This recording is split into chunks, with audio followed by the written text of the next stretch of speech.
कुछ तो बात है इन पहाड़ों की हवाओं में। आई डोंट नो क्या है, पर कुछ तो बात है। ये हवा आत्मा को छू जाती है, रूह को सुकून दिलाती है। कुछ तो बात है इन पहाड़ों की हवाओं में। अगर कोई मुझसे पूछे कि मेरे लिए सुकून का डेफिनेशन क्या है, तो जवाब में यही मिलेगा कि पहाड़ है।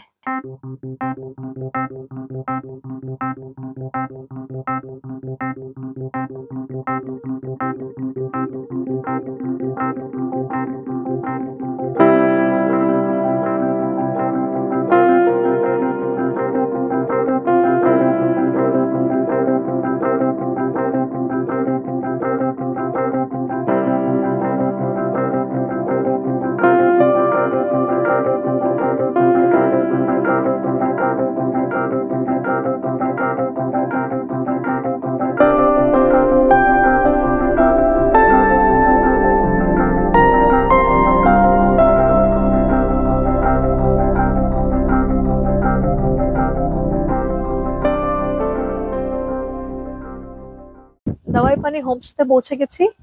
আর এদিকে চারদিকে মেঘ, রোদও আছে কিন্তু মেঘ। So a very good afternoon from the Baipani. এই অফবিট নর্থ বেঙ্গলের দারুণ একটা জায়গা হলো দাওয়াই পানি। যারা যারা প্ল্যান করছো যে অফবিট নর্থ বেঙ্গল যাচ্ছ বা দার্জিলিং এ অফবিট প্লেসেস গুলো ঘুরতে যাবে, দাওয়াই পানিটাকে কিন্তু ইনক্লুড করতেই পারো।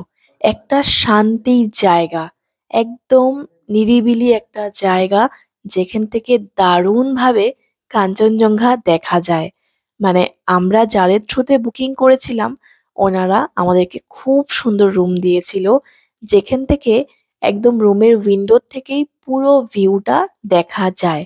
তো চলো লেটস হোপ কি আমরাও দেখতে পাবো।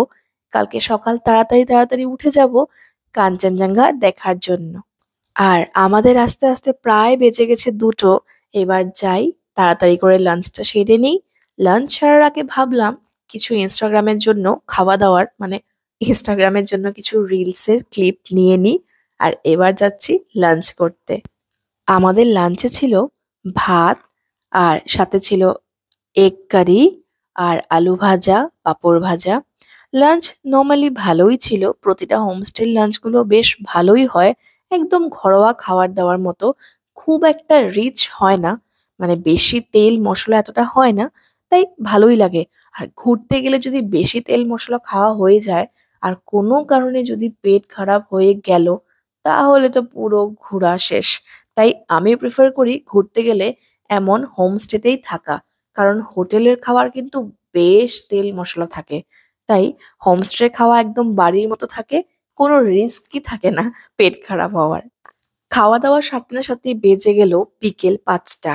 একটু পরেই সন্ধে নেমে আসবে, তাই ভাবলাম যে কোথায় আর যাব, আশেপাশে এরিয়াটা আর এখন যাওয়া হবে না, কারণ অন্ধকার হয়ে গেলে সত্যি এই জায়গাটা কিন্তু বেশ উঁচুতে। আর দেখতে না দেখতেই চোখের সামনে নেমে এলো সন্ধে। আর সন্ধ্যের ব্যালকনির থেকে ভিউটা ছিল দুর্দান্ত। ছোট্ট ছোট্ট করে ঘরগুলোতে লাইট জ্বলছে, মনে হচ্ছে যে আকাশের তারা, কিন্তু এগুলো হলো সব ঘর। আর দেখতে না দেখতেই আমাদের চলে আসলো ওই যে দূরে সন্ধেবেলা স্ন্যাক্স। দার্জিলিং শহরটা।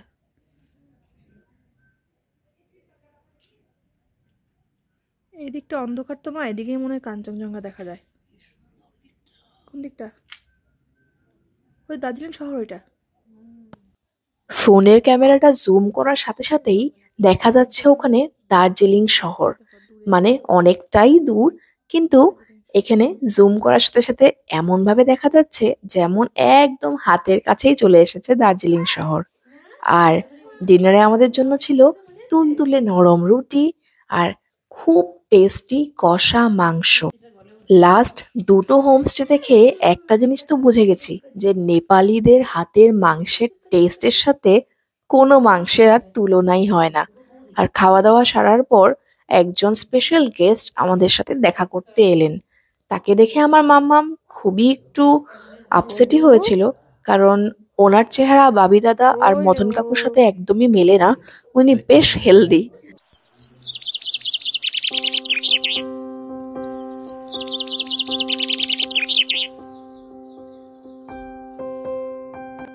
Good morning everyone. সকাল বাজে 4:30। মা আর আমি উঠে ব্যালকনিতে বসে আছি। কেন? সানরাইজ দেখবো। এন্ড ফাইনালি বেজে গেল 6:30। সানরাইজ তো সেই কবেই হয়ে গেছে, যেটা আমরা আর দেখতে পারলাম না মেঘের জন্য। আর কাঞ্চনজঙ্ঘা দেখাও হলো না। ভাগ্য খারাপ থাকলে আর কি করব। আর লোকে নাকি দার্জিলিং 5-6 বার এসেও কাঞ্চনজঙ্ঘা দেখতে পারে না। তাহলে আমি কনসা এত লাকি যে একবার এসে দেখে নেব। গুড মর্নিং মাম্মা। পাহাড় কোন দিকে দেখাও তো? পাহাড়টা কোন দিকে? ওই দিকে পাহাড়। ওয়াও। এবার এত মনের দুঃখ না করে ব্রেকফাস্টটাতে কনসেন্ট্রেট করি। লুচি আর আলুর তরকারি। আহ, আর এই সুন্দর ভিউ। তরকারি আর লুচির টেস্টটা অটোমেটিক্যালি বেড়ে গেছে এত সুন্দর ভিউ দেখে। তাই ভাবলাম যে বাইরে বসেই খাওয়া দাওয়াটা সেরে নিই, তারপর রেডি হয়ে নেব তাড়াতাড়ি করে। কারণ 9টার থেকে 9:30টার মধ্যে গাড়ি চলে আসবে। আর নিজে রেডি হব, মামামকে রেডি করব, অনেক কাজ। না, তাড়াতাড়ি করে খাই, তারপরে যাই, কাজে লাগি। অ্যান্ড বাই দ্য ওয়ে, সকাল সকাল এত স্টাইল করে সাজুগুজু করে বসতে পারি না, তাই প্লিজ আমার এই কাজের মাসির লুকটাকে অ্যাভয়েড করো। তো দাওয়াই পানির হোমস্টে থেকে চেক আউট করে আমরা গাড়িতে এখন হিলতে দুলতে যাচ্ছি হলো লামাহাটার দিকে। লামাহাটার নামটা অনেকটাই পপুলার, তো অনেকেই নিশ্চয়ই শুনেছো জায়গাটার নাম। লেটস সি কেমন জায়গাটা দেখতে। ফটোতে দেখতে তো দারুণ লেগেছে, গিয়েই বুঝবো যে ফটোর মতোই নাকি এর থেকেও বেশি ভালো। দাওয়াই পানি থেকে লামাহাটার ডিস্টেন্স খুব একটা বেশি নয়, 8 ঘন্টাতেই আমরা ওখানে পৌঁছে যাব। एंड पलक झपकते ही हम लोग पहुंच गए लामाहाटा इको पार्क। এটাকে আরেকটা নামেও জানা যায় লামাহাটা পাইন ফরেস্ট। কেন পাইন ফরেস্ট? মাম্মা, তুমি খুশি মাম্মা? দেখতেই তো পারছো, এখানে এত পাইন গাছ চারিদিকে। আমি তো মাথা উঁচু করে যেই দিকেই দেখছি ওদিকে শুধু পাইন গাছই। আর এদিকে লেখা ছিল যে 700 মিটার ট্র্যাক করে ওপরে উঠলে একটা সেক্রেট পন্ড আছে। আমি ভিডিওতেও দেখেছিলাম, আগের অনেক ভিডিওতে, যে ছোট্ট করে একটা পুকুরের মতো আছে, যেটা নাকি খুবই পবিত্র বলে এখানে লোকরা মানে। অনেকে কি করে এখান থেকে জলটাও নাকি নিয়ে যায় এবং নিজের বাড়িতে রাখে, এটাকে পবিত্র বলে মনে করে। তো আমরাও চেষ্টা করছি, যদি যেতে পারি খুবই ভালো। তো ওইদিকে যাওয়ার পথেই আমরা পেয়ে গেলাম এই ট্রি হাউসটা। এখান থেকে পুরো লামাহাটা ইকো পার্কটা সুন্দর করে দেখা যায়। এখানকার মানুষজন বেশিরভাগই লামা সম্প্রদায়ের। এই বড় বড় পাইন গাছ আর সাথে এই বৌদ্ধ ধর্মের চেয়ে পতাকার মতো জিনিসগুলো ঝুলতে থাকে, ঠিক আমি বলতে পারবো না এগুলোকে কি বলে, কিন্তু এই দুটোর কম্বিনেশনে যে কি একটা জাদু আছে তা আমি বুঝি না। যে কোনো জায়গাকে না দারুণ সুন্দর করে তোলে। এই যে মামা মামা মামাম, কি আছে ওইদিকে? খাও আছে? কি করে কামড়াবে তোমাকে? কি করে কামড়াবে তোমাকে? দেখাও। পোকা আছে, পোকা দেখো, দেখেছো পোকা?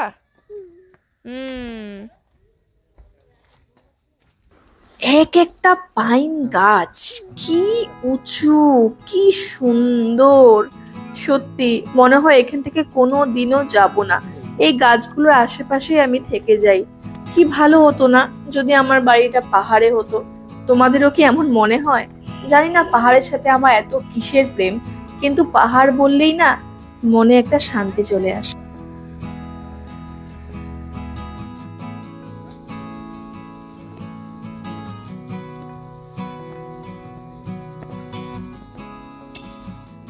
ওই দিকে না, একদম উপরে।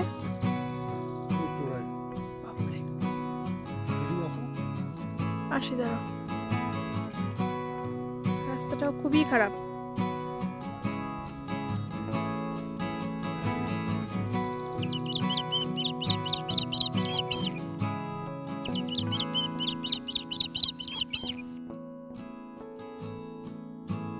পাহাড়ে আমি হারিয়ে যাওয়ার স্বাদ বোধ করি। সূর্যি মামা দর্শন দিক বা না দিক, মেঘের ঘোমটা পাহাড়ের রানীকে মুখ দেখাতে বারণ করুক আর না করুক, দুদিন পাহাড়ে ঘরে বসে কাটিয়ে দিলেও শান্তি। এই শহরের কালি ধুলি মাখা অলিগুলি আর ওই আগুনে ঢালা পিচ রাস্তা ছেড়ে কদিন যদি এই শুদ্ধ অক্সিজেন নিতে পারি, তাহলেই একদম এই পাহাড়ে আসা সার্থক। শান্তি এবং ক্লান্ততা দূর করার কথা বললে আমার মাথায় একটা শব্দই আসে, পাহাড়। যেখানে সবুজের পরিমাণ বেশি, যা চোখকেও আরাম দেয় আর নেই কোনো ব্যস্ততা।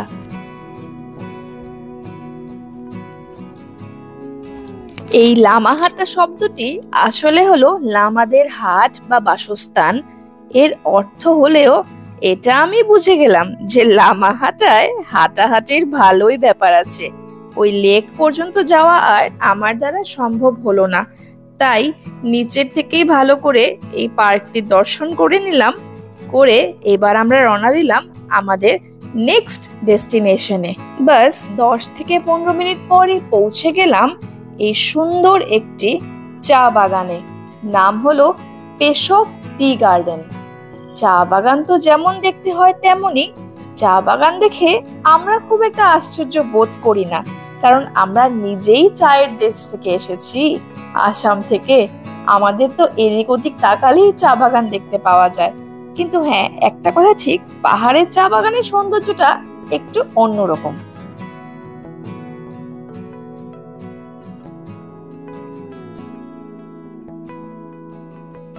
দার্জিলিং এ আমরা যত জায়গায় ঘুরলাম আর যত জায়গায় চা খেলাম না কেন, খুব একটা আমাদের ভালো লাগেনি। কারণ আমাদের আসামের যে চায়ের ফ্লেভারটা, ওটা খুব স্ট্রং। মানে সাধারণ একটু মাথা ব্যথা হলেও 1 কাপ লাল চাতেই কিন্তু ওটা সেরে যায়। কিন্তু দার্জিলিং এ হলো ওখানে চাটা স্ট্রং না, কিন্তু গন্ধটা খুব ভালো। আর অনেক জায়গায় চা খাওয়ার পরেও আমার ভালো লাগেনি। কিন্তু এই পেশক টি গার্ডেনে এসে যেই চাটা এখানে টেস্ট করার জন্য ওরা দেয়, মানে কেনার আগে ওটাও কিনতেই হয়, ওটা কিন্তু বেশ ভালো ছিল খেতে। আমার চা প্রেমী বাবাও কিন্তু এখানের চা খেয়ে বেশ খুশি হয়েছে। তারপর চা বাগানের মাঝখানে হাঁটতে হাঁটতে কিছু ফটো আর রিলস বানিয়ে নিলাম। আর এই ডুপ্লিকেট শাহরুখ খানকে বললাম পোজ দিতে। সে যা পোজ দিল তা দেখেই আমার মাথা ঘুরে গেল। তাই চলে এলাম আমি আমার next destination lovers view point বা ত্রিবেণী ভিউ পয়েন্টে। 2টা নদী আর হলো পাহাড় 3টা, সামনে একটা, এদিকে একটা, এদিকে একটা। এখান থেকে 3টে নদীর মিলন আর চারদিকে আছে 3টে পাহাড়ে ঘেরা 3টে নদী। এখানে ছিল তিস্তা, রঙ্গিত আর রিয়াং নদীর মিলন হয়েছে, তাই এই জায়গাটির নাম রাখা হয়েছে লাভার্স ভিউ পয়েন্ট।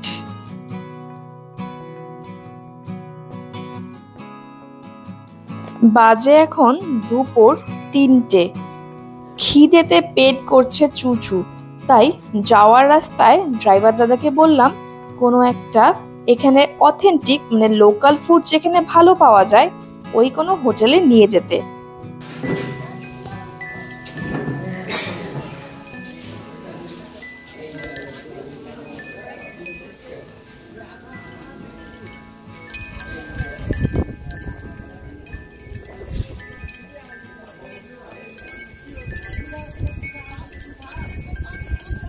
তো দাদা এখানে ওনারই চেনাশোনা একটি নেপালি রেস্টুরেন্টে নিয়ে আসলো। ইচ্ছে ছিল খুব মোমো খাবো, কিন্তু এই 3টের সময় আর মোমো খেতে ইচ্ছে করলো না, তাই আমরা নিয়ে নিলাম থালি, মানে ভেজ থালি আর সাথে এগ কারি। মাম্মামকেও এখান থেকেই খাইয়ে দিয়েছিলাম, কারণ ওর জন্য আর কিছু আজকে বানিয়ে আনা হয়নি। তাই খাওয়া দাওয়া সেরে এখন আমরা বেরিয়ে যাচ্ছি আমাদের হোমস্টের দিকে। আজকে আমরা যাচ্ছি দার্জিলিং। এখান থেকে আমরা এখন দার্জিলিং পৌঁছতে লাগবে ওই ধরো 1.5 ঘন্টা। তো চলো দেখা হচ্ছে আবার তোমাদের সাথে দার্জিলিং এ গিয়ে। আজকে ব্লগটা এখানেই শেষ করছি। ভালো লাগলে লাইক করো, চ্যানেলটিকে সাবস্ক্রাইব করো। Take care and bye by.